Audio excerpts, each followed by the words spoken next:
Jam! Hello again, and welcome to another fun-filled episode of Monday Night Magic here on the MTG Cast Network. Fun-filled information dump. Only large fun, not small fun anymore. Information dumpster fire. Yay! Don't ruin the state of standard. Wait, don't spoil what the state of standard currently is. There we go. If standard were a state, what would it be like? A 4-letter one. What? yeah, I see what you did there. So I'm Chewie, already failing miserably, keeping us on task. You're banned. Do what? You're banned. Yes, I am. But it won't be the first one or the last It definitely won't be the last one. So I am joined by the bowtie-wearing astrophysicist Cluze. It was Yep. restricted. That's right, restricted. And by the snarky goblin... is that a pro Genji? Now you're banned again. See, it wasn't the first time. Fair Certainly enough. wasn't the last time. It's Squee. Yeah. I'm silver bordered. I was No, going to it say should be an plain auto standard. include, but okay, sure. I mean, he's both. I'm a conspiracy. So, everyone, we are recording this on Tuesday for a variety of reasons that it sounds like we did it on purpose. It does. So we'll just go with that. Serendipity. I mean, I'm not saying the last 3 out of 4 Monday Night Magics were on Tuesdays, but this time we had a good reason. Yeah, because announcement week. That's totally it and nothing else. Right? I'm winking, but you Right. can't see it. Yeah. It's certainly not because last night I did a guest spot on the Retro League episode 391, which will be up at some point in the near future. It's That's a great not it at spot. all. You should check it out. It is a good show. I love those guys. They're a retro video gaming podcast, but this week was every summer they do a look back at 20 years ago in cinema. So we did 1997, and I've been on that show for that topic, I think, since they started it. So they brought me back, and since it's my once yearly obligation, I was like, okay, let's push Monday Night Magic back one day. And it just so happened that coincided perfectly with announcement week. So yay. I mean, totally did it 100% on purpose. Totally. So announcement week. Now, we're going to do this in order of announcements for the most part. So the very first thing, and this is super big, super huge, super important, there is now a Magic the Gathering Minecraft skin pack. Block. Yeah. Blocks. You can totally be Remember those. Jace or Chandra or Ajani or Nissa or Gideon or Liliana or Avacyn or Hazaret or Dovan or Tezzeret. Dovenbot. Samut? Was Tybalt an option? No. Huh. They're only an option. Tybalt was never an option. characters that are currently a thing in the story. I know. Oh, I'm missing a couple. The rabbit lady that Tamio? Tamio was She's in still in there. standard. She survived. But yeah, if you're a Minecraft person or you know Minecraft people, then hey, look, Minecraft and Magic. That's so cool. And Boxes. A big thanks to listener on Twitch and Twitter he's Turbo Kalas, but okay, I'm gonna screw this up. I think his name is Oystein. Yeah, let me know how bad I screwed that up, dude. But anyway, he sent that to me like I think during recording Monday Night Magic 2 weeks ago, and I forgot to mention it. And then last week I put it in the show notes, but it was down at the bottom, and I forgot to mention it. So now we've got it. There we go. We're up to date now. Everything's good. News over. Magic Online. Tournaments. Nope. Magic Online. Maybe. All right. Good night, everybody. But no, seriously. Okay, so announcement week is this week. Now remember, they said a while back, we're going to be doing, 2 announcement days a year or 1 announcement day a year or something like that? I don't remember exactly.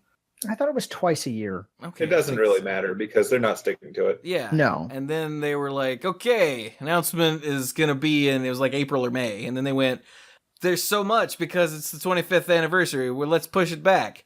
And so it was going to be in June. And then on Friday they said, hey, there's so much. It's going to be an announcement week instead. And also stuff at HasCon. Yeah, and also HasCon, which is in August? I believe so. I think so. So yeah, it's now announcement months. It's announcement summer. The never-ending announcement season. Pretty much, yeah. It's like never-ending preview season wasn't obnoxious enough, but It's almost like consolidating all of your announcements is dumb, and they realized it after they decided to do it. So that means we've got a lot to talk about, and there's a lot, because not only is it the 25th anniversary announcement week, but there are also dumpster fires to put out, massive changes to enact that are unrelated to the 25th anniversary, and neat stuff going on. Yeah, so let's start with the first thing, Mark Rosewater's Metamorphosis 2.0 article. Now, if you're listening to this, you probably already know all about this. Maybe. So, I guess we'll dive right in.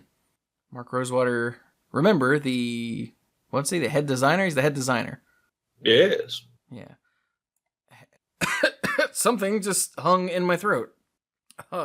So, 3 years ago, he wrote an article entitled Metamorphosis that explained the move to the new 2-set block system.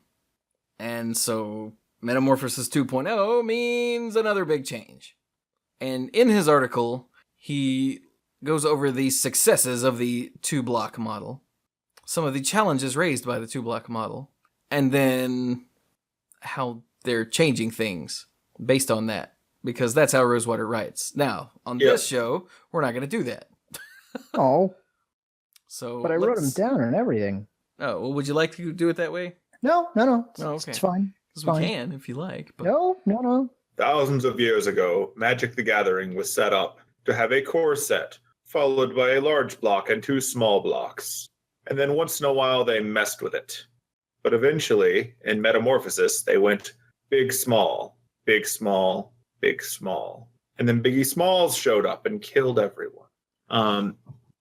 But yeah, so pretty much. We're not going to go through the full history of that because I just sarcastically mentioned it. What matters is that they did the big, small, big, small, big, small thing for a bit where we do 2 rotations for a year. That did not stick at all. So instead it became big in the fall, small in the winter, big spring, small summer. Core set was scrapped and rotation. Which was a travesty, by the way, scrapping the core set. Please consult your Cluze soundboard for that rant. Huge mistake. Or ask Cluze 9000. I'm sure it will repeat it on demand. And so they chucked and that was the cycle, only they got rid of the spring rotation, which resulted in some problems because it meant that they'd built standard around this concept of a rotation of the spring that no longer happened, leaving a lot of cards from the Battle for Zendikar block and standard at the same time as Amonkhet cards, which was never planned for. Yeah, and if I'm not mistaken, we've only done that the once, right? There's just one rotation that should have happened that has not. Exactly. So far. Bearing in mind, a rotation that should have happened will also factor in this fall. Very true. Because the set will go back a little differently due to start and end points. So it's a bit of a mess. And so Rosewater goes into, as Chewie mentioned, the good things about this, because the big and small thing has a lot of, perks to it compared to a big set and 2 small sets. Like you can explore themes a little bit better. You don't have the chaff, which anyone who's been playing Magic long enough understands that by the second small set, there's a lot of cards that really don't need to exist because they've mined the themes, but they've run out of space, or they introduce something late, and because it's a small set, it doesn't have enough time to actually grow. So it doesn't really hit its potential, and then you may never see it again. Pretty much. I like the way, even though we were just going to dive into the news, here we are. Yep. So let's just dive into the news then, and I'll edit all that out later. Yeah. No, you won't. Exactly. So right now we're in Amonkhet. Next up is Hour of Devastation. After that is big set Ixalan, and then small set yet to be named for some reason. Which we'll find out in like 2 days. It's tomorrow, actually. By the time you hear this, it probably has a name. Almost tomorrow certainly. is like 2 days. On a geologic timescale, yes, it is. So that's where we're at right now. After that, right? After that, it's after Ixalan, right? Yes. Yes. Yes. After that, They're just going to be big sets. Yep. No more little sets. Take that. They're moving from the 2-block model, named because 2 blocks a year, to the 3-in-1 model, because now there are no blocks. No more blocks. So enjoy those Minecraft skins while you can. See what you did? See, that's the joke I was trying to make earlier, but nobody picked up on it. I'll just draw a line around it. I set it up. You take that back. Okay. I didn't get it because I wasn't paying attention. So that's right. There will be 3 big sets. The Northern Hemisphere fall, winter, and spring sets will be large sets. They're going to be drafted alone. So draft format is now always changing and always a big set by itself. Which is good. Which is apparently good. According to their market research, people love drafting the one big set by itself way more than drafting a small set. With a few exceptions, that's been the case in every set that I've drafted. The only times that we've really benefited from having the more than one set essentially factored in were when you got weird stuff like Shadowmoor Eventide, because having the off-color hybrid meant that you could do things that would only be possible in that format. Pretty much every other time, other than that, technically if you went for all Ravnica block, you had a really weird and unique experience. Return to Ravnica block, that is. And then original Ravnica block, those were a thing. But outside of those exact circumstances, I can't think of many times when it's been good. So I'm all for the consistency of all packs being the same pack in your draft. Fair enough. I don't draft, so I have no preference, let's say. Cool enough. Yeah. This will affect people more in the pre-release end for when you go for sealed, because it'll all be the same. Oh. Rather than mixing in old and new, it'll always be all new in pre-releases. I hadn't thought about that. That's neat.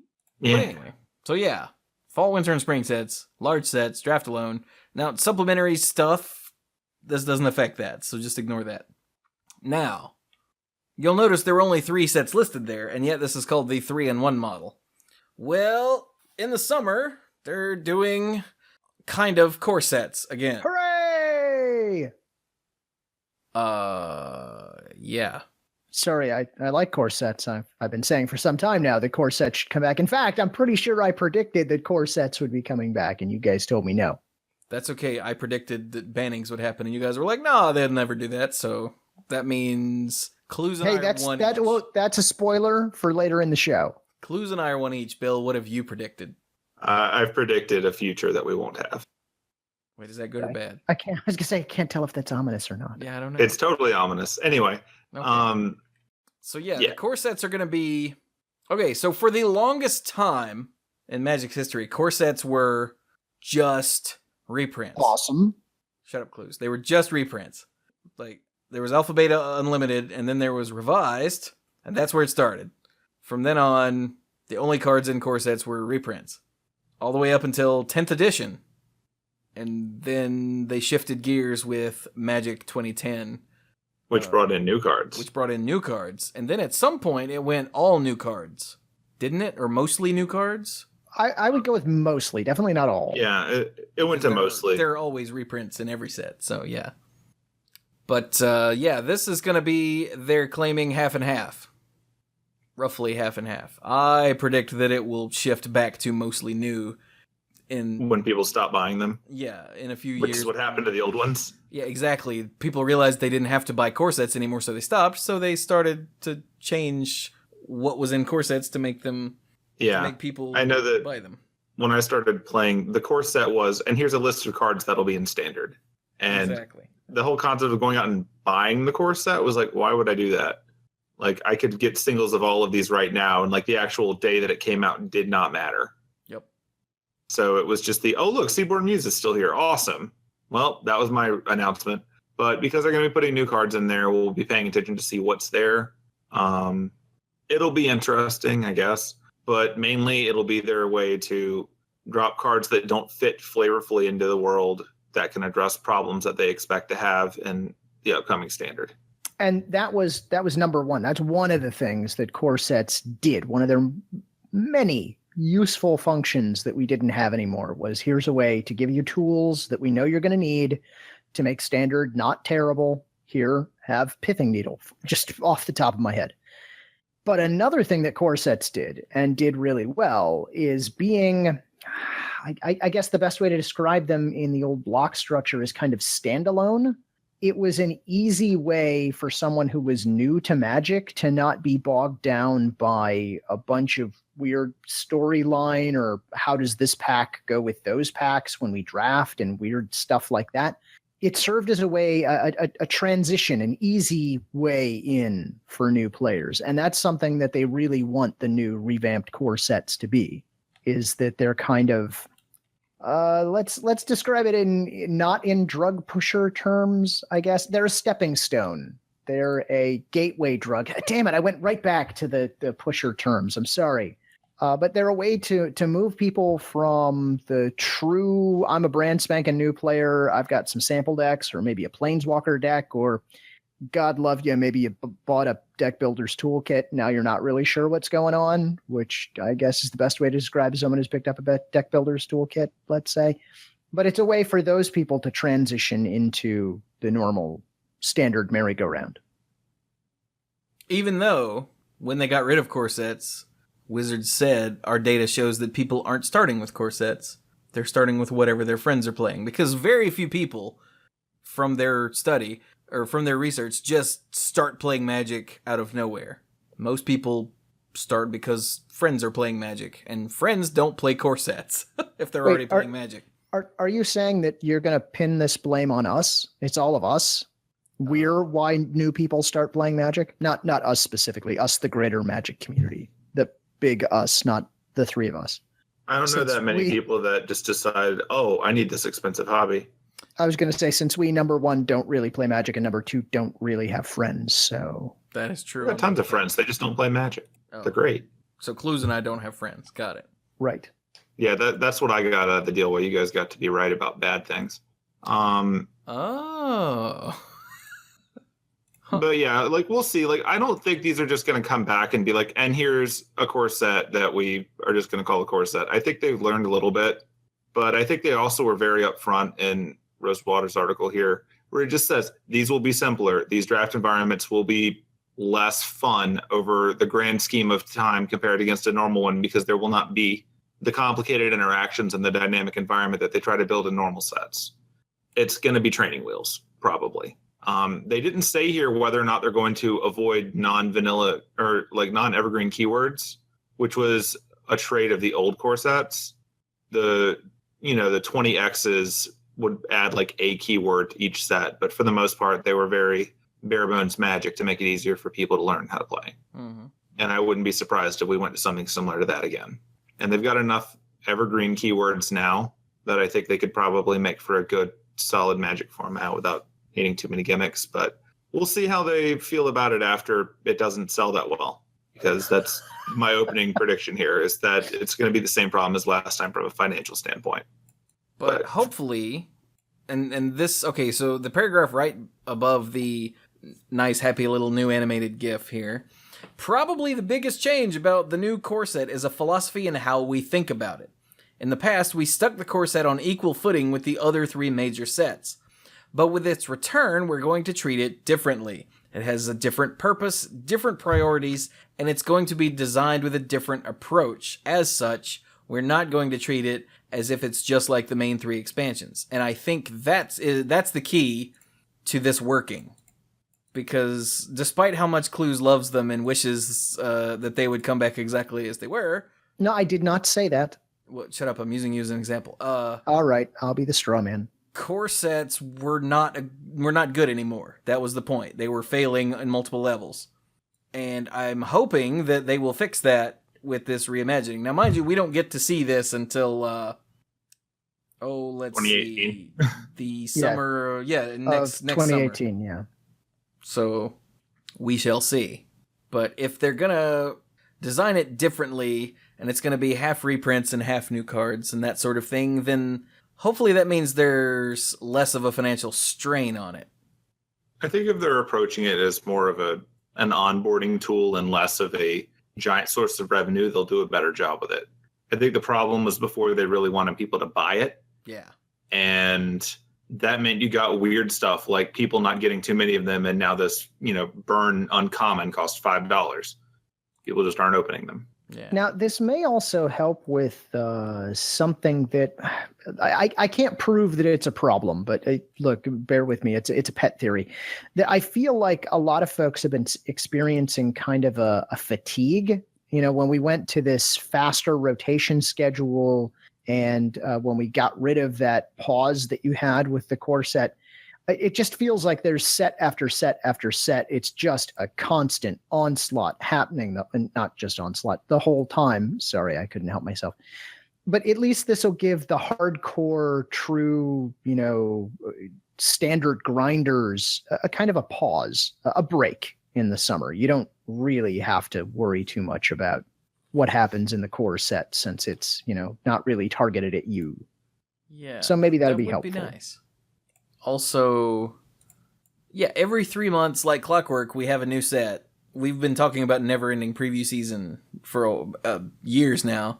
And then in between those, there's Commander and Conspiracy and the next Masters and the Archenemy. And there's just this constant vomit of new cards for us to look at and talk about and think about, to the point where, honestly, unless we're recording a podcast about new cards, I don't care about the new cards. Yeah, Like, at this point, I have trouble remembering. Card? And I'm like, no, I didn't. I have trouble even remembering the keywords from the most recent sets because I just don't play as much. Like, I go to pre-releases, but the thing is, like, there are so many new sets, so many new cards, so many keywords, so many things, and I'm only going to remember the ones we talk about here entirely. Like, I don't have that motivation to run out anymore. Like, there was a point in time when you got new cards 3 times a year. And preview season was actually a thing that you looked forward to and got hyped about. Mm-hmm. Now it's just Tuesday.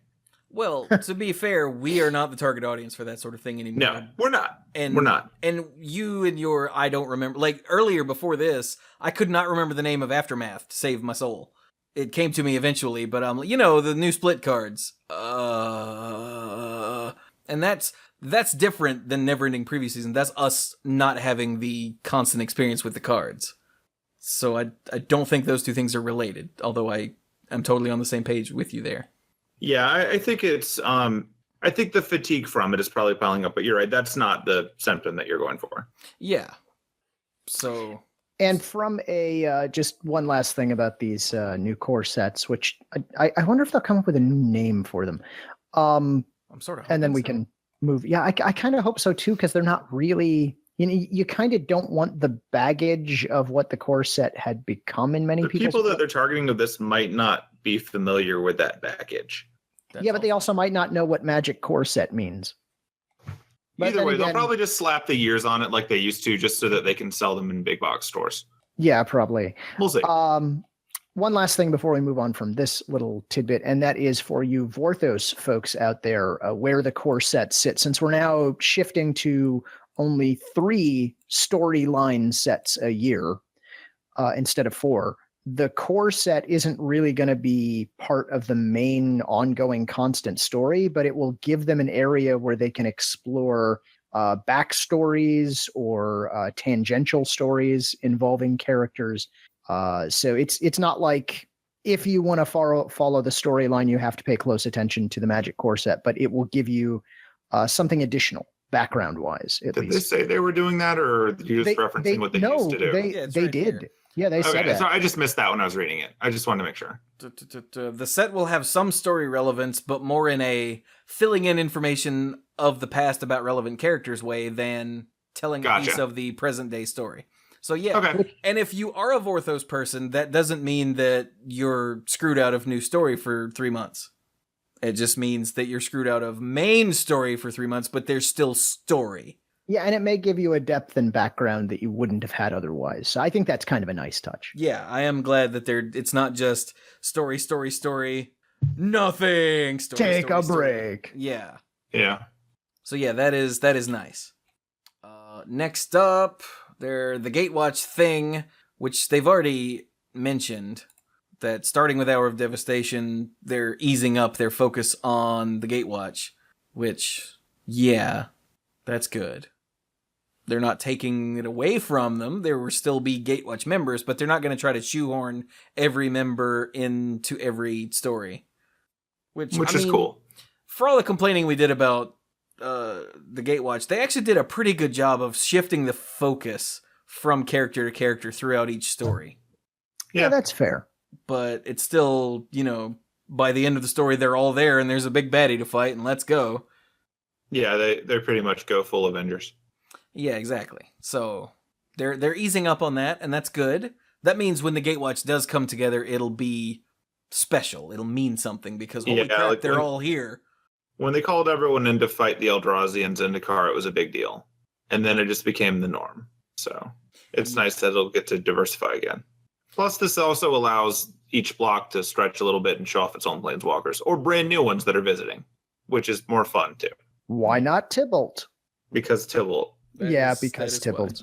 Speaking of things that when they happen, they will be more special, they are stopping the Masterpiece series in every set. Which, hey, I feel like this is another thing that I mentioned recently, that I felt like Masterpieces stopped being special because they were always there. Well, yeah. They became the status quo, which is totally... Yeah, I don't think anyone was disagreeing with you on that one. Yeah. And that was totally lame, and now they're not going to do that. Guess what? They're going to do it when it's cool, but only when it's cool. Something cool to do with it. Right. So, like, we had... What were the first ones? The... Zendikar... Or the Expeditions. The Expeditions, yeah. And those were really neat, because, look at all these lands, because Zendikar, right. And then Kaladesh was all artifacts, because inventions. And you're like, yeah, that's kind of cool. I see it. Cool. And then the Amonkhet Invocations are a bunch of cool cards. Yeah, random collection of instants and sorceries. Except they're not just instants and sorceries. Aren't they? No. No, that was their plan, but then they put some new cards in there, too. Also the gods. Oh, sure. Yeah, those fit. I mean, there were some creatures in there too. Like it's our thought when we heard the name was that they would be just instants and sorceries, and then they revealed them, and we're like, "Oh yeah, and it wasn't even Mind Sensor one of them." Exactly. And we're like, what the? Yeah, we it's were got like Flash, so I guess no, that's still Wingding Elementals. So then there will be Hour of Devastation invocations, and after that, they're no longer going to be in every set. So Ixalan, for instance, has no masterpieces. They're going to back off so that when they do it, it'll be special. And that's awesome. Yep. Okay, moving on. I think the only other things mentioned here in Rosewater's article is the inception of play design, which we've already talked about. Yep. Which I'm sure you'll hear more about on next week's episode because there will be some articles... There'll be an article on Friday introducing the team and all that. At least I think it's Friday. Yeah, I know it's later this week, so it's by next episode we'll have more meat there. Yeah, well, it'll be the next latest developments column. So just to jump around a bit in the show notes, Sam Stoddard, former Magic podcaster here on the MTG Cast Network, R&D member. He's been in development for a long time. He's been writing latest developments for a long time, is no longer writing latest developments. Friday was his last article. So Dan Burdick, the guy in charge of play design, will be writing the new latest developments this Friday, introducing the team, and then Melissa DeTora will take over writing latest developments. So, hey, cool. So yeah, we'll hear more about all that on next week's episode. So yeah, those are the changes. Overall... All right. So we're curmudgeonly, and we're well known for saying horrible things and being downers. Unleash the complaints about all of these things. Cool.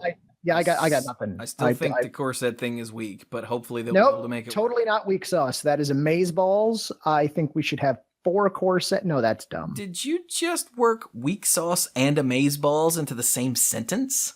Perhaps. Let's just compromise and say weak balls. I was going to say amaze sauce, but okay. That's what I had for dinner. All right. It was I will note that one other thing that I don't think we said, so correct me if I'm wrong, but rather than have the story just be, we're here for a big and a small set, and then we move on to a new plane in the next one.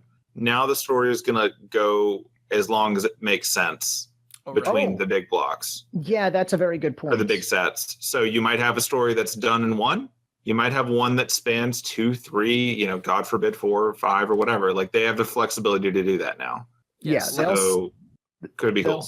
They'll stay on a plane as long as they need to, however many sets they need to for their storyline purposes before moving on. So you may not get 3 worlds a year, not like worlds, the tournaments, but planes, 3 planes a year.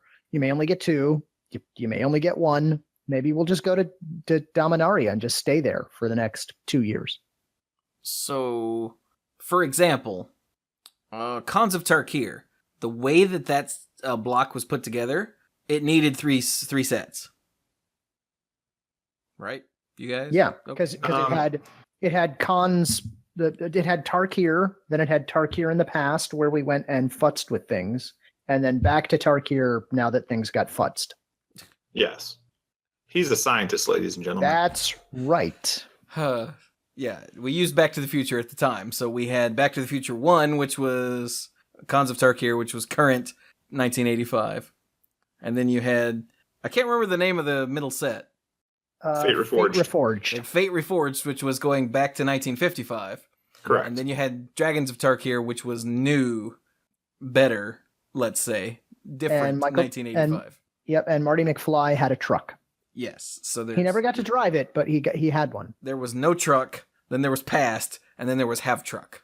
Right. See, and if they were to have that idea now, I have to do it. They wanted it to work that way. We would be in Tarkir for 3 sets. But for instance, let's say Kaladesh, they could almost certainly have done that story in just 1 set, and it would have been fine. Yeah. So that's neat. Yeah. It's that sort of thing. So if something needs to stay for longer to make sense, then they will. And they've said that each set will be different. It'll be independent mechanically and whatnot from the others. Since they're not going to be drafted together, they don't need to have any sort of connection. Although they may carry over some mechanics if they make sense. They did mention. I'm kind of thinking of this like when they did Return to Ravnica and then they did Gate Crash.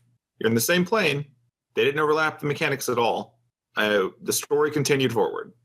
True, but it worked. They focused on different aspects of it, but like you stayed in the plane, no overlap, 2 big sets, you were fine. We're ignoring Dragon's Maze. I was gonna say if only they'd made a 3rd set to finish that out. But regardless, like this is a thing that they can do, and now they'll do it, and we'll get to enjoy it. It'll be neat. I think that's a good tool to work with. And in general, I like all these changes.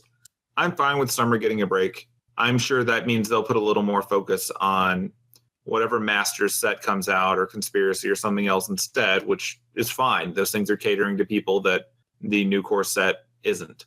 So That's all good. Yeah. I was writing, I first heard about all of this because I was on a drive with the salesman who plays Magic, and he was just reading excerpts of this article out while I drove, because I'm the driver. They pay me for that. And like he's like scroll. Oh, they're bringing core sets back, and I'm like, what? And he goes scroll. Oh, this sounds really stupid. Scroll. What the hell is this? Scroll. And like that's all I was getting. And I'm like, And then I came home and actually read the article. I went, oh, this is way better than that. Okay. So the thing that bothers me the most about this is that this article is stupid, because by tomorrow, all of the instances of the word soup as a code name for a set in this article will have a set name attached to it. And that drives me up the wall that he wrote this article before the new set was announced, so he couldn't use the name. I will say that there's a non-zero chance that someone will go back and fill in all those names on this article. I'm going to say there's 0 chance. No, I think it's small, but I think it's non-zero. Unless someone listens to this episode. No one listens to Blake. And decides that that's a thing that needs to be done, they won't do it. It is a thing that needs to be done, though. As long as this episode is, no one's ever going to listen to this episode. We're not even done yet. We haven't even started yet. But overall, though, I'm in favor of most of this. The only thing about it that feels a little bad is a problem that we were going to run into anyway, which is that rotation is still in the fall. It is only in the fall, which means that now you'll be buying a complete big set in the spring, just like you do now, that'll have a shorter shelf life than the one you get in the fall. But you'll also be getting a big set in the winter that has a shorter shelf life than the one in the fall. And that's a little weird. It's not that different from what we were doing before, but it is one of the problems that's not being solved by it. But they don't want to go back to 2 rotations, so it's something we just have to live with. Yeah. I still really do believe that giving in to the Magic players bitching and moaning about the 2 rotations a year thing was a mistake. And this is an attempt to, okay, that's not why they're doing this, but that is a fortuitous thing, is that this can go either way, the 1 rotation or the 2, and it won't matter as far as the set structure. But I really wish they hadn't changed that, because we wouldn't be in the pickle we're in now. Hey, we're not talking about that yet, though. Let's talk about Magic Digital. You want to? Digital. Sure. Stop all the download. Indeed. So, last week after we recorded, of course, Digitally. it was announced that Cryptic Studios had obtained the license to do a Magic the Gathering massively multiplayer online role-playing game. Cha-ching. I mean, ding. Now, yeah, I don't know what to make of this. For lots of information, rampant speculation, and a look back at previous attempts by Magic to do video games and just brand expansion in general, go listen to the last episode of the Mana Pool, where we did all of those things. That's the Mana Pool episode 466. Dirk, if you're a fan of Dirk basically led that episode because Dirk plays, or has played, a lot of MMOs in his day, and he led the rampant speculation, and it was a lot of fun. Now, that said, we're not going to do any speculation or anything here, but Nope. This is totally a thing that was announced. Cryptic Studios did City of Heroes and City of Villains. They currently have Neverwinter, another Wizards of the Coast property, you know. They did Star Trek Online, and there's another one that I can never remember. Champions? I think it's Champions Online. They're all free to play. They even announced that the Magic MMO will be free to play, and that's it. Like, that's where we've got. But Cryptic, you'll note that I think all of those except for City of Heroes are still going. I think. I'm pretty sure Champions is also still going. But I know Neverwinter and Star Trek Online are still going, and going strong. And of course, it's not going to be WoW strong. It's not World of Warcraft strong, but World of Warcraft doesn't count. It's its own thing. Yeah. All the MMO, it's like every other card game trying desperately to be Magic. They're not going to be Magic. They're just not. And no other MMO is going to be World of Warcraft. So that whole, well, it's not going to make WoW money, so it's pointless. All of you that said that, shut your face. There is a big gulf between $0 and WoW money. Yeah, that's a completely ignorant statement, and you are ignorant for saying it. Yeah, take that, strong man. No, I saw this a lot. I know, I'm just messing with you. I know for a fact. The tweet about this that Wizards made, that was a constant, it's not going to make WoW money, so it's stupid. But again, for more of that, go listen to the latest Mana Pool episode. Now, this is a thing. The Minecraft skin pack is a small piece of it. The MMO is a not small piece of it, of Magic pushing its brand out there into the world. And there's an article from today by Jeffrey Stiefel. I don't remember who he is. Let me click on bio. He's the Vice President of Digital Game Development for Wizards of the Coast. He's the one who joined like a year ago. Yeah, and he's the one pushing this Magic Digital Next thing. He's the guy. And back whenever he wrote this article, oh look, here we go. In February, he mentioned that this was a thing.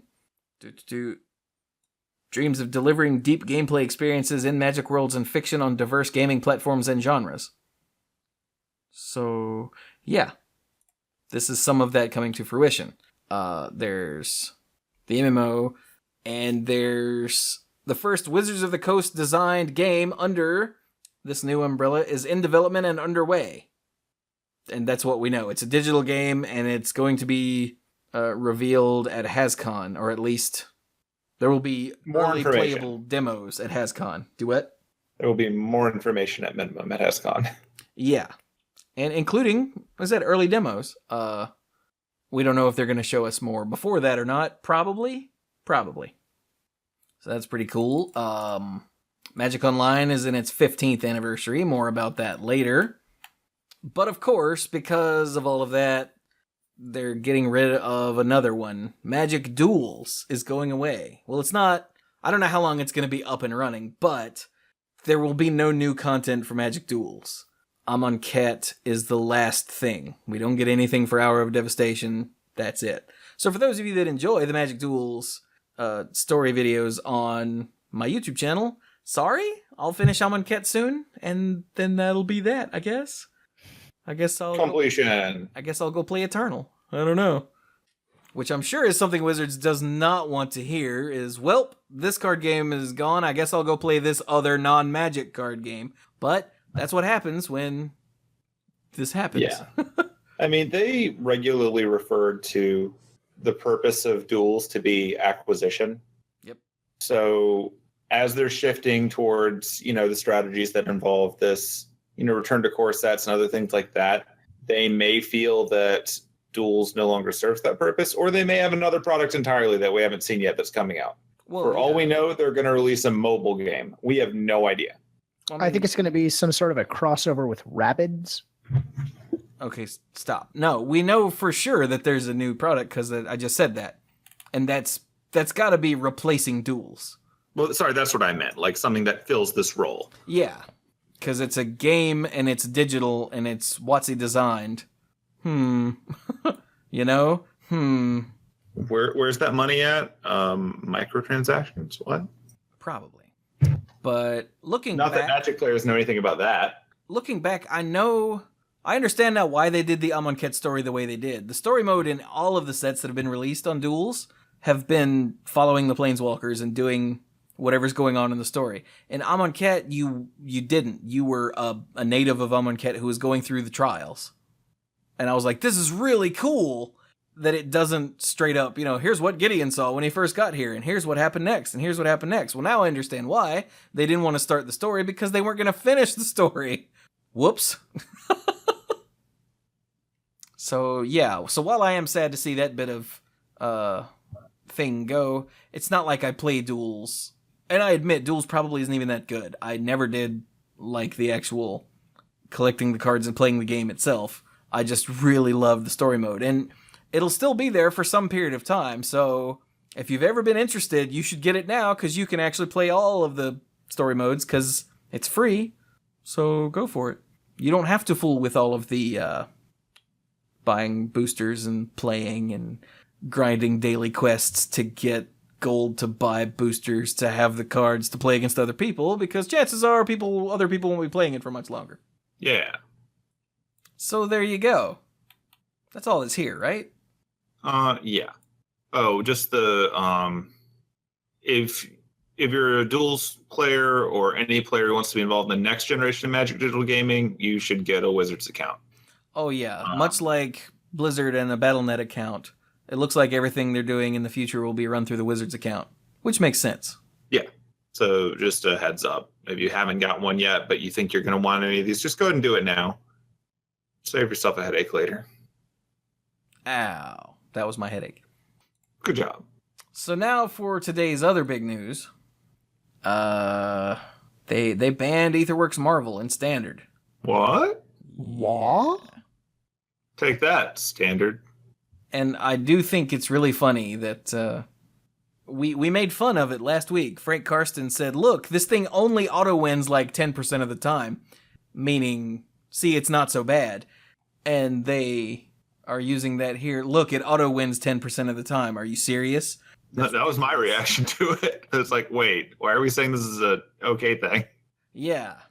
I mean, again, we named the episode only 10%. Yeah. So, yeah.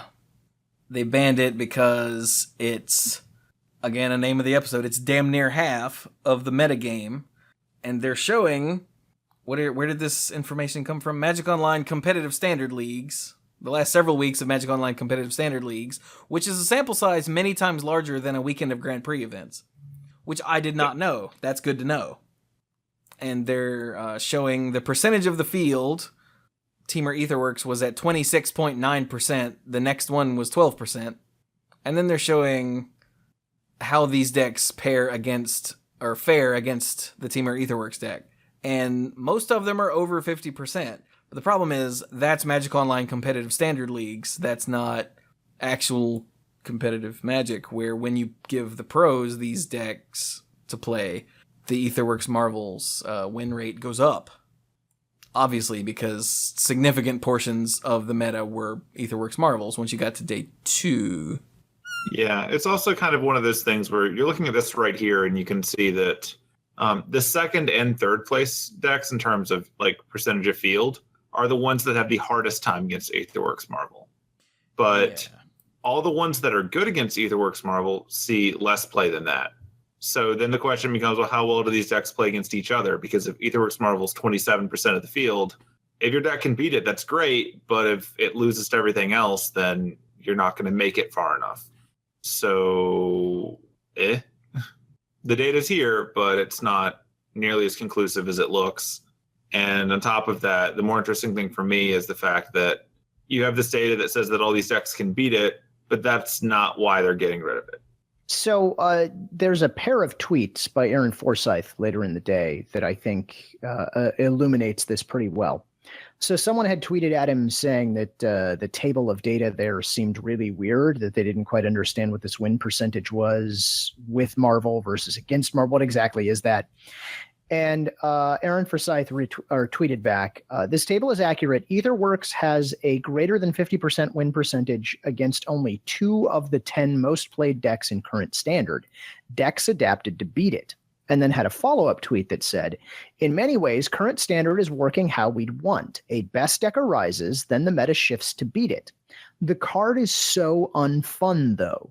So I think that ending bit was really the nail in the coffin for this one. And with that said, I have to ask, why did it take so long to get rid of Sensei's Divining Top? Because the same can be said of it. The card is so unfun, though. But that's all I'll say, and I'll get back off the soapbox. Let's go back to standard. That's a different flavor of unfun. You mean the rage kind that makes you want to burn all your cards and go do something productive? No, that's Aetherworks Marvel. Like the top is the long, grindy, obnoxious, will you please just hurry up? And how can I do anything when you can see 3 cards at a time and I can't see but 1? Yeah, but at least with Aetherworks Marvel, it was over fast and you could go get lunch. Yeah, but you're taking a different value argument than they are here, Cluze. Yeah, with the Divining Top, you at least felt like you had a shot because it took them so long to beat you. With this, it's just 10% of the time you lose, and the other 10% of the time, or other than that 10% of the time, it's still like 50-50. Yeah, like that having 10% of your games end that quickly is justifiably unpalatable to most of us. Yeah, if I go to a constructed Magic tournament to play, I go to play. Like, don't give me... Okay, if I'm going to play and try to, like, take down a GP, I'll gladly take a first round bye. That's awesome. But if I'm going to just play and to be playing, I don't want a first round bye, and I don't want to lose on turn 4. Like, those are 2 things that make me wish that not only was I dead, but that whoever designed Aetherworks Marvel was dead. And possibly my opponent, even if they were nice. So, like, actually, this same salesman buddy of mine went to Charlotte on Sunday to play in the Classic, and he said it was just Marvel, and I lost. And they look at the top 6 cards, and I lose. And then I dropped and went to play in a side event, and it was just Marvel. And they'd look at the top 6 cards, and I'd lose. And I got so pissed off that I just went and drafted the rest of the day. It was like... And this is a guy who regularly, maybe not regularly, but on the rare chance that he gets to play like in an open, he finishes in the money more times than random, like you or I would. He's an actual Magic player. He thinks and strategizes and whatnot constantly while he's at work and when he's not, and that sort of thing. And he got so pissed off playing in the Classic and in the side event that he went to draft instead because words I can't say on the show. Screw all this, I'm done. Yeah, I think in the case of this card, it's specifically the fact that you're not playing Magic when it goes off. And if you're not playing Magic 10% of your games, that's a problem. It just happens and then it's over. And when people are playing Miracles with top, there's a concentrated effort to get it to that point. It's not just, and hey, here we go. Do we win? Okay, cool. There are decks, there are counter decks. They can actually play it out because they're also in a format where you can address these problems. So in the case of this one, they're like, okay, this isn't fun. No one's happy with it. It feels bad for everyone. People will play it because they think it's their best chance at winning. We expect them to do that, but it's bad, so it's gone. And I think the more important thing here is, as we were alluding to before, this is not the first ban we've had in 5 years. I think nearly every main deck come out in the last half a year has had some kind of banning impacted. I think maybe the Black Zombies deck is the only one that hasn't been touched, maybe. And it's brand new. Give it time. And it's brand new. Like, this all started when they had to get Emrakul. Yes, and the Black-Green decks had the Emrakul hit. Blue-White Flash had the Reflector Mage hit, and all the decks had the Smuggler's Copter hit. Yeah. So that was 3 bans in Standard, and that felt really bad. Except 2 of those 3 decks didn't die. Right. White Blue Flash basically did at the time. It's back again, but there was a period where it was not. And then they banned the Felidar Guardian, but the Crazy Cat Lady minus the Crazy Cat Lady decks are still around. And they pointed out in this article, actually, that the Aetherworks Marvel deck is still around without it. It's the Teamer Energy deck that popped up recently. And we've seen it a couple times here and there. And it's the Aetherworks Marvel deck without Marvel and Ulamog and just other stuff thrown in. So, which is a lot closer to the kind of Magic that people want to play. Yeah. Yeah. But I think... So you guys talked a lot about... I can't remember if this was on the show or not. I think it was on the show. How you didn't think anything would be banned because of the confidence in Standard and all that. Yes. Yeah. Because, people are already kind of iffy on whether or not they should play Standard if their decks keep getting banned. But the good thing is, all of these decks that we've just mentioned that had major cards banned from them are still around. There's still a blue-white deck running around Standard. There's still black-green decks. There's still this Teamer deck. There's still the Crazy Cat Lady deck without it. And that's good. So it may have killed a deck, but it didn't kill all the deck. It just killed the parts that are named after it, oddly enough. Yeah. I mean, I think I'm less worried about a deck being killed and more just Standard, for the most part, over time, has become expensive. And when the pieces of your deck, some of the more expensive parts of it get cut, then, it feels like a bad investment. Now, mind you, they were kind enough that when they went through and they got rid of Felidar Guardian, they're cutting an uncommon. That was a much nicer thing than, cutting the more expensive cards in that deck. Though, except, yes, Saheeli plummeted immediately. Yeah, well, that's the thing. Saheeli shot up because of the card and went back down with it. Like, this isn't happening in a vacuum.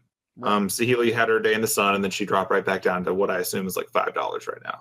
But regardless, these things come and go. And I think that when your cards are going to fluctuate a lot in value, one, you should know that going in, because none of these things are going to be worth that much long-term anyway. You should know that. But I do think that if you were trying to convince me to play a Magic format in Constructed, I would still go to one of the formats that hasn't seen 5 bannings this year. Like, personally.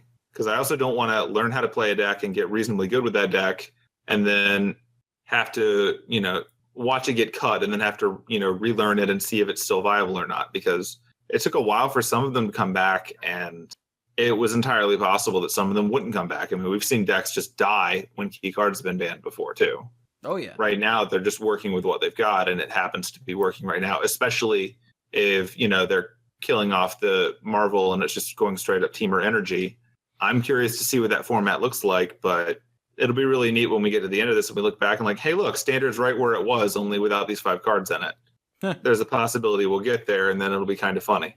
But now, my counter to that is that entire decks suddenly become no longer viable every time a new set is released. So, maybe not every time, but that is totally a thing. This deck that is killing it, the next set comes out and there's something in it that completely destroys this deck and it vanishes from the meta and all those cards lose value. So standard, like Magic tournament wise, is a volatile thing anyway. Standard, of course, is the most volatile. So it is, but there's a difference between the meta evolved and my deck isn't on top anymore, and Wizards took my toys away. is there Those are really? two. Because Oh, when Wizards, absolutely.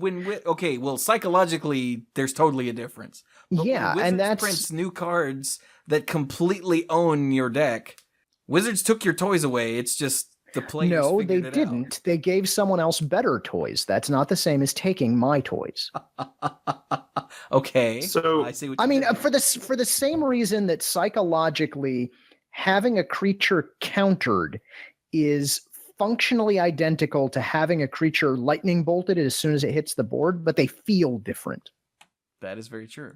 This is the same idea, only I think even more so. It's as if, I have taken the time to amass the cards to build this deck that I want to play, and then WotC just comes by and goes, "No, you can't have that," and takes one of them away, takes one of the key components away. And they could do it at any time. It's not like it happened because a new set came out. It's not like it happened because I don't know, the metagame or the rotation occurred. No. It happened just because on a random Tuesday, or was it a Thursday that it happened on the previous one? It was like just a weird day. Oh, by the way, even though we had a BNR announcement where we said nothing was going to happen, then 2 days later we're like, oh crap, yeah, we're going to go ahead and ban something. That is what erodes confidence, and that is what I was worried about, and that's what I continue to be worried about. I mean, the statements I made, I think it was last week on the show, I stand by those statements. Right now, Standard has a confidence problem, and I think it's going to continue to have a confidence problem until we start to see the changes that are coming, until we start to believe that the play design team is really going to make it so we don't end up in this. We're in uncharted waters right now. It is completely unprecedented to have this many bannings in Standard in this short a period of time. False. In this short a period of time, this many bannings? They banned 7 cards at once years ago. Okay, but that's different. We did it the once, right? That was just. And are you talking about precedent word you just used? I get what you're saying, but it's unprecedented to have this many separate rounds of bannings in Standard. There we go. Yeah. So it's like every time there's an announcement, they're taking away my deck. They're taking away another deck. They took away that one, so I built the next one, and then they took that one away, so I built the next one, and they took that away. Whereas, if you just ban all 7 at once, whatever's. I think when you say that these were like unexpected shifts, like you expect things to change when a new set comes out. That's part of the deal. You expect that, but you don't expect that my deck is doing really well. Now it did too well and it's bad. Personally, I don't actually see this as being as much of a long-term thing, because when they're shifting it up to this, triple big set thing and core sets, like enough different things are going to be going on that I think people may, if they don't want to play Standard right now, they'll play other stuff, and then they'll maybe come back to Standard once we're past this hiccup of the unplanned environment. I don't expect any more bannings after this, unless something really weird happens, an Hour of Devastation, or, at the very beginning of the next set. I don't think we're going to have to worry about that. I think what's going on right now is the result of a scenario that they couldn't plan for, along with a few design mistakes that should have been caught and weren't. And it's just snowballed. But I think the snowball is running out of momentum. And I think this was them just going, look, we did what we could, but we messed up. As we started banning our way through stuff, we put other things in spots that just aren't fun. Marvel has a fundamental play problem. It's similar to when, it's like, oh, well, let's just look at the top so many cards and dump 2 creatures out or whatever. Like whenever they do that effect, it has room to be exploited. And in this case, it dug too deep, too greedily, and now we got Balrog, and you can't do that as bad, so they got rid of it. I think it'll be okay. Like the reception that I've seen online is actually very positive for this banning, because like we can sit here and we can wax poetic about how we don't like some things philosophically about it. We're not playing it in miserable and angry. If it's having as negative an impact as everyone who's playing tells me it is, yeah, this had to happen.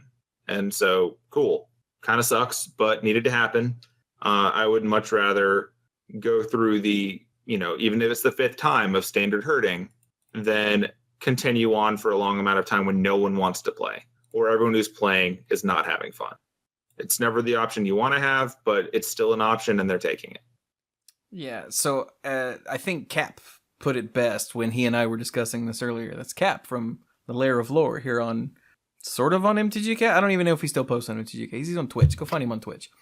But he says, in this case, I think the health of the promotional tournaments, not just being, oops, I win 10% of the time, and oops, it took me a bit longer to win the rest of the time, that's more important than, I'm sorry, the market for your cardboard cards is not stable. Like, the secondary market doesn't matter as much to Wizards as the number of people that are currently playing and being part of the big promotions and going to tournaments and whatnot. And honestly, as I said before, don't buy Magic cards if you think they're going to be worth anything. You'll be sad. Yeah, they're not a good Just investment vehicle. Just don't do that. Like, buy them, play them, get the deck you want to play if you can. If not, trade for it. If not, get a deck you can. But as long as you are telling yourself that these cards are worth something, you're only going to be disappointed. Yes. And also, like, for people complaining, well, I don't know what my cards are going to be worth in Standard, that's Standard. Standard's expensive, and you have to constantly keep buying in. You know that. You play Standard. That hasn't changed. So, get over it? Like, that's literally what you're paying to play. And that's never going to change as long as there's a Standard that is constantly rotating. So complaining, well, this whole deck is worthless now. Well, okay. It's worthless now instead of worthless in 6 months. Whatever. Shut up. Also, just for funsies, I looked up how much Aetherworks Marvel is actually worth. And even ignoring the stuff from today, it's really not that up there in the grand scheme of Magic or Standard. Exactly. So, like... But we're not talking about the Marvel itself. We're talking about this whole confidence thing. Right. I'm just like throwing that out there because we're spending so much time talking about money. Right. It's not like they just went and banned the super expensive card that you spent $300 on a setup. This is not a Tarmogoyf ban. You'll be okay. Yeah, it's fine.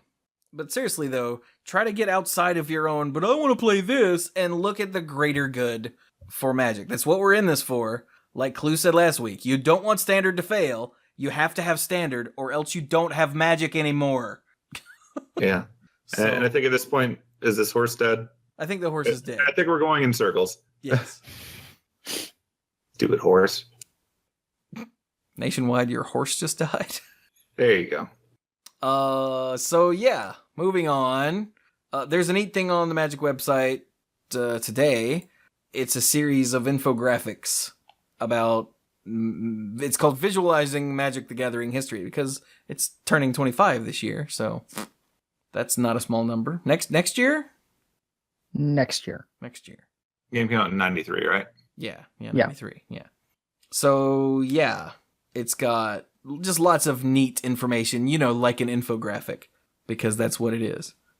And the link is actually in the show notes because it's really cool. And I think you should all see it. That was the sound of me accidentally hitting my keyboard when I'm trying to gesture towards the monitor. I'm glad you mentioned that you gesture to while recording, because I know I do. Oh, yeah. So, that's that. We mentioned that already. So, Magic Online, I guess? Yeah, Magic Online has some stuff going on. Yeah, it does. Okay, so... just to get the usual note out of the way, normally when we record on Mondays, I'm a week late on all the Magic Online news, but because we're recording on Tuesday, and because last week we recorded on Monday, I am both on time and behind in Magic Online news, because there were 2 releases that came out before. I'm not going to dig back into last week's Magic Online weekly news, because we have the newer one, so if you're a completionist for this, of all things, I guess you can go look that up on your own. What we're going to do here is... to continue on with the news, because this is bigger news, Magic Online has its digital next update. We just referenced that. The ban restricted thing that we just talked about is going into effect probably by the time you're listening to this or shortly thereafter. The Aetherworks Marvel ban will be going into effect on Wednesday, June 14th. So there will be pretty much no delay before that. So expanded standard, all the standard leagues will be reset with the downtime as they were scheduled. And additionally, they're going to be resetting Commander 1v1 League so they can return Food Chain and Arayo Sortami Ascendant to the banned list. I guess is something else that they'd mentioned they were going to do. So that's a thing. Something new and interesting that I think is probably worth looking into. So we've been talking about all these different gimmick events they've had going on lately with these Phantom events where you play with either gauntlet decks from different standards or you play retros or whatever. Well, they're doing something weird, and I don't think I've seen anything like this outside of maybe strange side events at conventions where they just sort of invent their own format. And this is called Battle of the Plains. So for the Battle of the Plains, what they're doing is it's going to be this special league. It's a sealed deck league that runs from June 14 to June 21, so it goes for a week. And you pick a plane when you go into it. Your options are Dominaria, Innistrad, Mirrodin, Ravnica, or Zendikar. And based on which one you pick, you'll be given 6 booster packs, but they're not of, the titular sets for those, especially given nothing is just called Dominaria. But it's a mix. So if you pick Dominaria, then you get a pack of Onslaught, a pack of Legions, a pack of Scourge, a pack of Time Spiral, a pack of Planar Chaos, and a pack of Future Sight. That's your 6. That sounds like a mess. I have no idea what that's going to do. It's going to be all over the place, and you're going to have a lot of keywords. I don't think I would pick that one first. It sounds like the best kind of mess, though.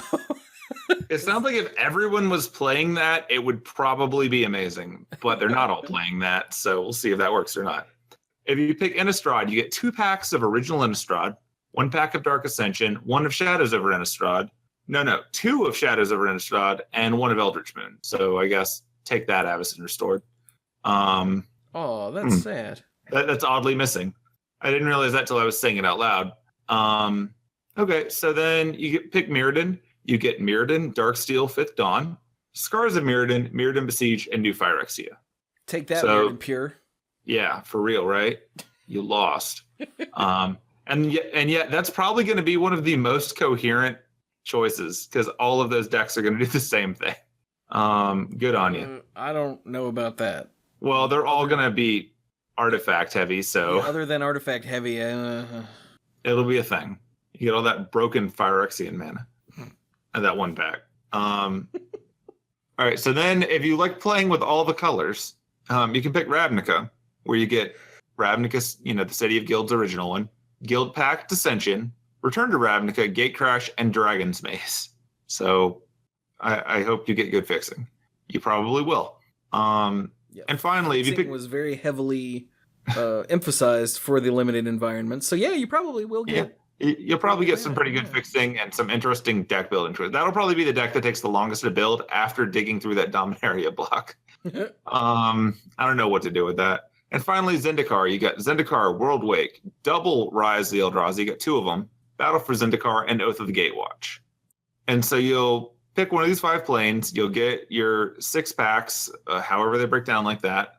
And then you'll get to play, pretty much for fun. This is really cool. It's a neat thing that makes way more sense online than it would in paper.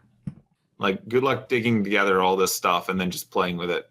But yeah, it's going to be a league, so you can sign up. You can play whenever.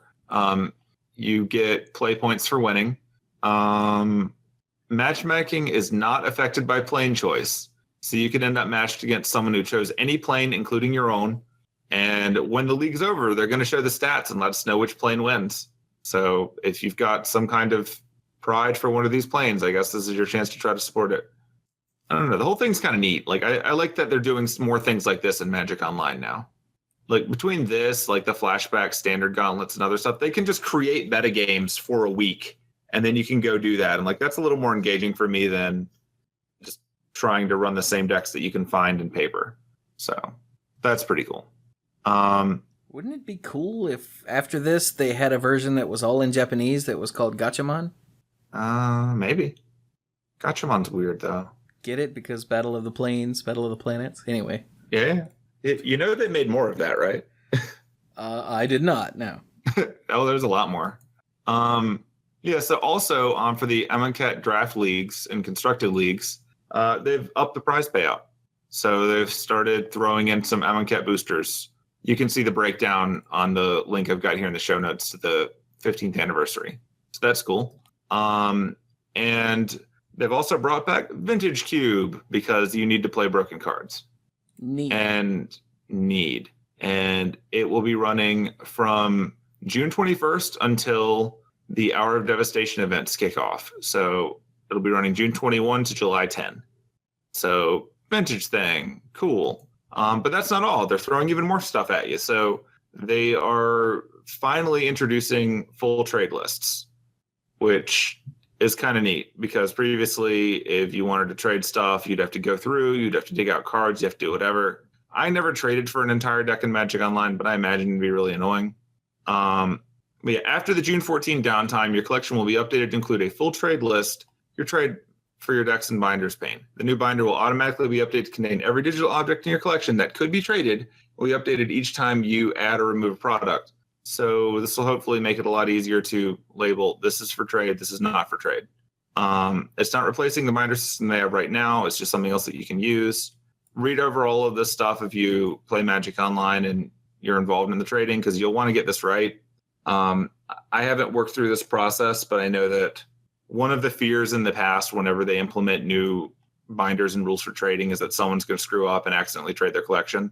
I don't think you can do that, but if it eases your fear, just read through the process here. It'll be neat. So that's pretty important. And let's see. So past that, it is really nice that there's just a default thing now. Because, correct me if I'm wrong, but before, if you wanted to trade stuff, you had to have it marked for trade in a binder, right? I think so. But now you don't have to do all that. So if just anything is fair game, then blah, here you go. Yeah. Well, you had to, at one point in time, you had to label things whether or not they were up for trade. Also, you would run into the problem of, in my case, like I would draft and then I'd have a whole bunch of junk cards lying around that I don't care about. And I would go to a Magic Online bot, and then when I went to the bot, I would have to be like, yeah, you can have these. No, you can't. Whatever.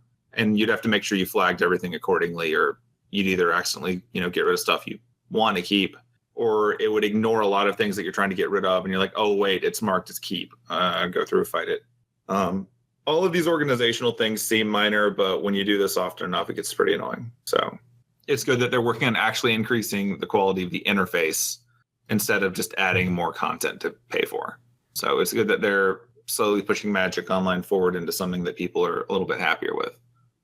Yeah. They're also working on improving the connection, the client performance. Mm-hmm. Wait, did you say that already? No, I haven't said that one. Oh, okay. I couldn't tell if I'd zoned out or not. But yeah, they're working on it. Essentially, they've been prioritizing improving the experience everywhere they can for a long time, because it wasn't really a secret that Magic Online felt like you were running on something that's 10 years old. The interface was awkward. A lot of the things were not intuitive. And considering how complicated it is shifting the way that you play paper Magic to digital, with all of the weird corner cases and stuff that you have to factor in, as well as just the way the stack actually works, and the way that the phases and steps of the turn work with stops and all that. There's all this stuff to take in. And on top of it, having a bad interface, or a mediocre interface, to be more fair, wasn't great. Especially when you've got these entirely digital things out there that don't have to deal with tying to paper, and they can just do stuff that's easy to use and fun to play with. So they've been making a lot of effort, and it's starting to show, so that's pretty good. Yeah. The main thing that they mention here is anytime you had any sort of connection interruption, you have to restart Magic Online, which is not a quick process. No, and especially if you're afraid of timing out. Yeah, if you're in the middle of a draft or in the middle of a match, then that's really bad. But with the new update after the downtime tomorrow, it's going to try real hard to reconnect after minor things, connection fluctuations or something like that isn't a monumental problem. Like, if I'm playing Hearthstone, I'll be taking my turn and it'll go, oh, you disconnected. Oh, you're back. And I'm like, oh, and then I finish my turn and I hit end turn. And that's fine. In Magic Online, you're taking your turn and, oh, restart. What? there's a huge difference, and it's terrible in this day and age. And they realize that, and they're working on it, and that's great. Pretty much. Yeah. And that covers all the really relevant Magic Online right now. So, sweet. Does anyone care about paper Magic? Some people do, yeah. Are they in Charlotte? Probably not anymore. But yeah, so Charlotte happened. The Star City tour was there. Did we get in? Oh, you did. Dude, you're so good. So there were 741 people playing the Modern Open in Charlotte. And Todd Stevens won with Eldrazi Tron. Huh. Now, because we had so much news to talk about, and this is Modern, we're just going to run through these relatively quickly. Also, it's kind of late, and we've been talking a lot. So, second place, Chris Castro-Rapp. Wait, is that right? Chris Castro-Rappel? Yeah, I wonder if that truncated. It sort of looks like it did, but I closed the regular thing, and I'm afraid to open it. My Star City link was all screwed up earlier. I'm surprised. Oh no, that's fine, man. It's all good. No, that's what it says on the top 8 profiles page too. Okay, cool. Okay. Your name is from where I live. But he was in second playing Living End, Ross Merriam in third playing Dredge, Andrew Dressup in fourth playing Grixis Death Shadow, hereby known as GDS for the rest of this episode. Greg Gentile playing Eldrazi Tron is in fifth, Evan Whitehouse in sixth playing GDS, Mark Stanton in seventh playing GDS, and Travis Speth in eighth playing GDS. Just to keep going, let's do the top 16. Joel Sukram running Jeskai Control in 9th. Michael Braverman, hey, that guy, running Black-White Eldrazi in 10th. Casper Schaefer in 11th, running Naya Zoo. Daniel Kayens, I think that's right, running Grixis Delver in 12th. Emma Handy, running GDS in 13th. Counters Company in 14th, piloted by Brandon DeCandio. Nathan Smith in 15th with Abzan. And Caleb Scherer in 16th with Blue-Red Gifts Storm. So yeah, there you go. That's your top 16 in the Open. In the Modern Classic. Yep. Oh, okay. Thank you. In the Modern Classic, how many people were in the Modern Classic? Modern Classic had 181. 181. James Jordan won, running GDS. Sol Malka in second, running Black-Green Midrange. Matthew Nicolai in third, Counters Company. Ryland Taliaferro, that's a cool name. Running that is a cool name. JDS, Jund Death Shadow, because different. Adam Tokarski in fifth with Abzan Traverse. Dude, I scrolled accidentally. Here we go. Sixth place, Kyle Lurch, running Abzan Company in sixth. Rio Trevathan. That's a cool name. Running Burn in seventh. Burn. Because he fell into a burning ring of fire. And in eighth place, Ali Antrazi running Bant Turns. What the hell does that mean? You want more turns? How would you like some more turns? Oh, more turns. Okay, yeah. Time Work, Walk the Eon, Seasons Past, Sphinx's Revelation, Utopia's Brawl. Okay. Wow, look at all these Planeswalkers. Flippy Jace, Garrick Wildspeaker. Wow. Baby Jace, Narset Transcendent, Nissa Steward of Elements. Look at Nissa showing up in decks. In Modern. That's weird. It's the evil Nissa. Because blue. Because blue. Yeah, I don't think Cluze appreciates any deck running Gigadrouse. I mean, it's only in the board. That's enough. True. I've played against Gigadrouse. I hate that card. Yeah, you do. So how many people were in the Standard Open? Classic, rather. 93. 93. Brad Carpenter won, running 4-color vehicles. Joseph Sprouse in second, running Jeskai vehicles. Kendall Burdett running deck that doesn't exist anymore, the Teamer variety. Teamer Band. Teamer Band, there we go. Fourth place, Thomas Black running Teamer Band. Collins Mullen running Teamer Energy in fifth place. Jeff Mullen, spelled differently, running Teamer Dynavolt in sixth. Daniel Hamblin.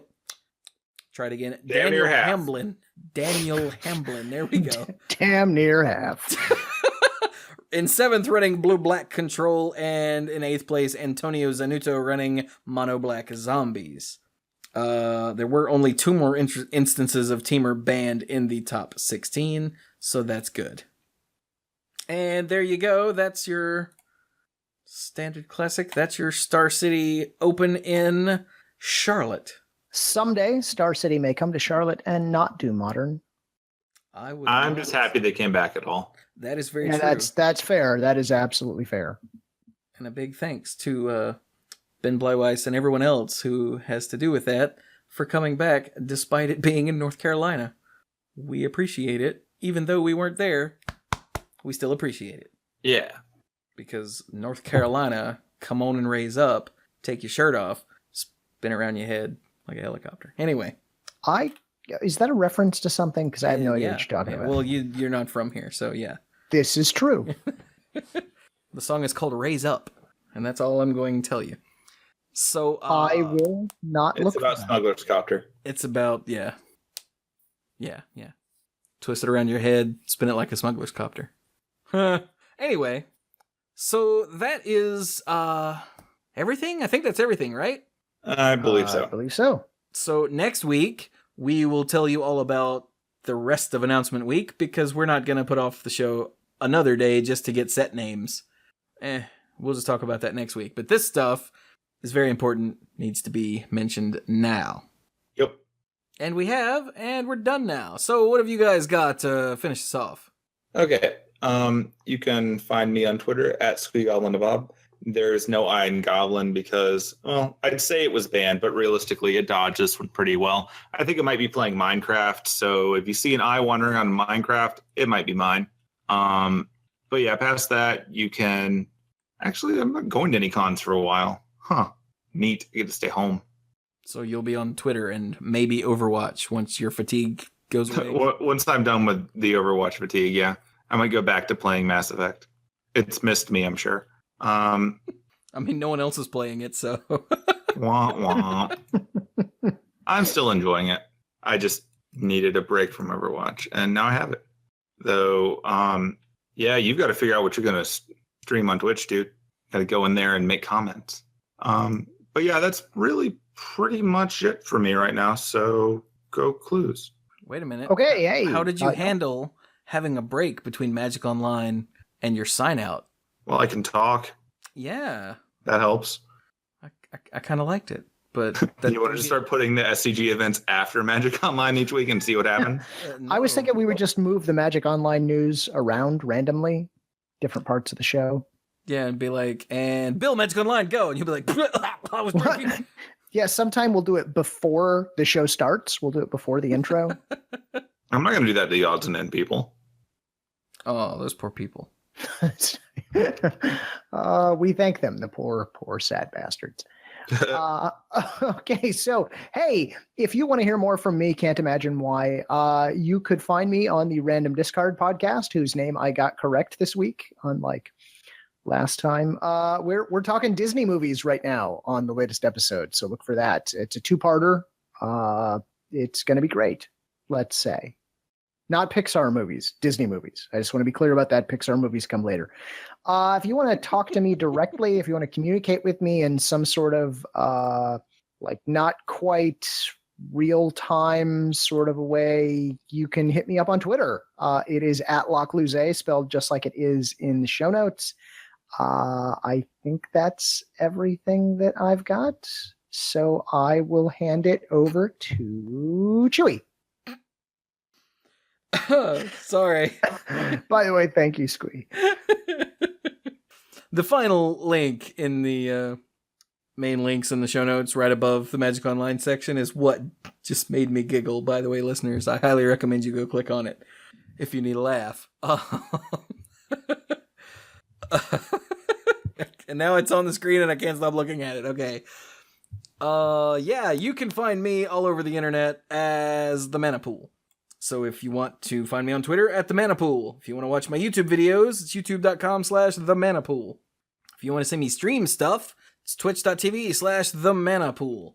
If you want to listen to the Manapool, it's themanapool.com. Yeah. And if you want to help support what I do with all of this YouTubing and streaming and podcasting and generally trying to make people see reason and, use their brains, then you can check it out at patreon.com/themanapool, because every little bit helps and I really do appreciate it.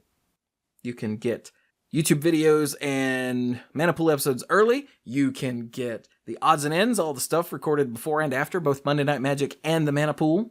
That's uncensored and unfiltered, and generally just us talking about all the other stuff that we talk about, like Overwatch. And there are other things in life, right? I hope so. Oh, and Cluze being late, but not this week. Yeah, I wasn't late this week.